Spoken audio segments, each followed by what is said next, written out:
नमस्कार। जैसा कि हम सब जानते हैं कि इस बार सरकार ने इलेक्शंस में महिलाओं को 50% रिजर्वेशन दी है, लेकिन अमूमन जैसा कि हम गाँव में देखते हैं कि अगर किसी महिला को सरपंच पद के लिए या फिर किसी पद के लिए चुन लिया जाता है तो उनके जो पुरुष होते हैं, उनके घर के जो पुरुष होते हैं, उनके ससुर हो, उनके बेटे हो या फिर उनके पति हो, उनके हस्बैंड हो, वही अधिकारियों के साथ बातचीत करते हैं, वही सारे मीटिंग्स अटेंड करते हैं। लेकिन इस बार हमारी सरकार की प्राथमिकता है, वो महिलाओं को ही प्राथमिकता देने वाले हैं कि महिलाओं ही आगे अधिकारियों से बात करेंगी, वह उन्हीं के सिग्नेचर से आगे सारा काम होगा, उन्हें ही सारी मीटिंग्स करनी पड़ेंगी। तो क्या आपके जो कैंडिडेट्स हैं वो इन सब चीज़ों में सक्षम हैं? आज इसी विषय पर चर्चा करने के लिए हमारे साथ हैं गांव सिसमोर से सरपंच पद की उम्मीदवार सुमन देवी। आइए इनसे जानते हैं कि क्या ये अधिकारियों के साथ बात करने में, अपनी गाँव की समस्याओं को उठाने के लिए कॉन्फिडेंट है या नहीं। मैम नमस्कार। धन्यवाद, आप यहाँ आए, आपका स्वागत है। मैम जैसे कि हम अमूमन देखते हैं कि गाँव में जो औरतें होती हैं वो मर्दों के साथ बात करने में जो थोड़ी कॉन्फिडेंट नहीं होती है, उन्हें थोड़ी झिझक रहती है। तो क्या जैसे कि हम देखते हैं कि अधिकारी ज़्यादातर होते भी पुरुष ही हैं, तो क्या आप अधिकारियों के साथ बात करने में सक्षम हो?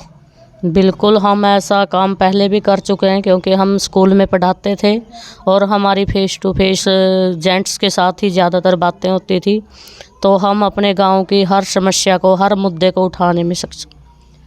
तो मैम जैसे कि आपने इलेक्शंस में अपना जो आपने पार्टिसिपेट करा है, तो इसके पीछे की क्या हम वजह जान सकते हैं कि आपने इलेक्शंस में क्यों पार्टिसिपेट करा? बिल्कुल, ये सभी का हक है, ग्राम वासियों का भी हक है, क्योंकि गांव में विकास के लिए हम लोग ये मुद्दा उठा रहे हैं। भैया गांव में कुछ ना कुछ तो विकास होना चाहिए, जैसे गांव में सफाई सफाई का भी प्रबंध होना चाहिए, बसों का प्रबंध होना चाहिए, लेडीज़ के लिए, लड़कियों के लिए कंप्यूटर सेंटर, कोचिंग सेंटर, ऐसे कई मुद्दे हैं जो हम इसके लिए चुनाव लड़ रहे हैं। मैम जैसे कि आपने महिलाओं के बारे में बात करी, आप खुद एक महिला है, तो आप महिलाओं की सिक्योरिटी के लिए क्या करना चाहोगे या फिर महिलाओं के लिए आप किस तरीके का विकास करना चाहोगे अपने गाँव में?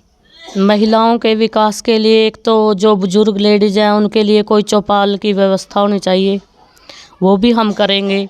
और दूसरा, लड़कियों को शहर में आने जाने में दिक्कत होती है, बस की सुविधा, लाइब्रेरी की सुविधा, कोचिंग सेंटर, कंप्यूटर सेंटर, इन सब पे हम चर्चा कर रहे हैं। ये सब सुविधाएं देंगे गांव को। मैम लड़कियों के अलावा आप अपने पूरे गांव के विकास के लिए क्या क्या समस्याएं आपके गांव में हैं जो आप करना चाहोगे?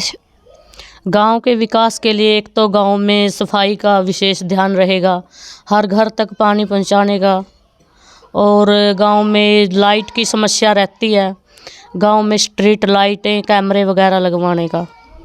तो मैम आप जैसे कि हम देखते हैं कि गांव में जो वोटर्स होते हैं, जो लोग वोट देते हैं, वो अमूमन या तो अपने परिवार वालों को, अपने परिजनों को, अपने दोस्तों को ऐसे वोट देते हैं, अपनी जातियों को देख करके वो वोट देते हैं। तो क्या आप बता सकते हो कि क्या इस बार भी लोग इसी तरीके से वोट देंगे या फिर वो अपनी इस सोच से ऊपर उठ के कुछ करेंगे?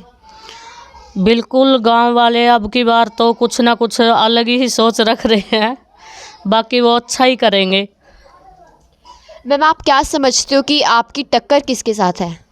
हमारी किसी के साथ कोई टक्कर नहीं है, हमारी टक्कर सिर्फ गांव में जितनी भी समस्याएं हैं उन्हीं के साथ है, और हम अपने गांव में 5 साल में इन सारी समस्याओं को सुधारना चाहते हैं। मैम आप आखिर में अपने वोटर से क्या अपील करना चाहोगे? हमारी अपने वोटर से यही अपील है कि वो एक बार हमें कामयाब बनाएं और ताला चाबी के सामने वाला बटन दबाकर हमें जीत हासिल कराएं, और उसके बाद हम अपनी समस्याएं जो भी हैं गांव की, उन सब का समाधान ज़रूर करेंगे। सर आपके पुत्र वधू जो है अभी चुनावी मैदान में सरपंच पद के उम्मीदवार हैं, तो क्या आप बता पाएंगे, आप उनके लिए कैंपेन करें तो क्या आप बता पाएंगे कि इस बार जो लोग हैं, जो वोटर्स हैं, वो जाति पाति को देखकर ही वोट देंगे या फिर उन मुद्दों को देखकर वोट देंगे जिनके लिए आप चुनाव लड़ रहे हो? ऐसा सबसे पहले तो मैं सारे आपके दर्शकों को और जो भी सुनने वाले हैं सबको नमस्कार करता हूं। और जब वो सवाल आपने किया है कि भी किन मुद्दों पे वो करेंगे, हमारे गांव में कोई जाति पाति नहीं है, कोई मोहल्ला वाइज नहीं है, सब आदमी कैंडिडेट को देख करके, उसके काम को देख करके ही वोट करेंगे।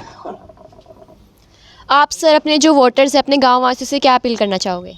मैं अपने गाँव वासियों से अपील करना चाहूँगा, 6 नंबर पे हमारा निशान है, जिसका ताले का निशान है, उस पर ज़्यादा से ज़्यादा मोहर लगा के उसके आगे वाला बटन दबा करके हमें विजयी बनाएं और हम इस गांव को एक आदर्श गांव, एक हरियाणा का नंबर 1 गांव बनाने का प्रयास करेंगे।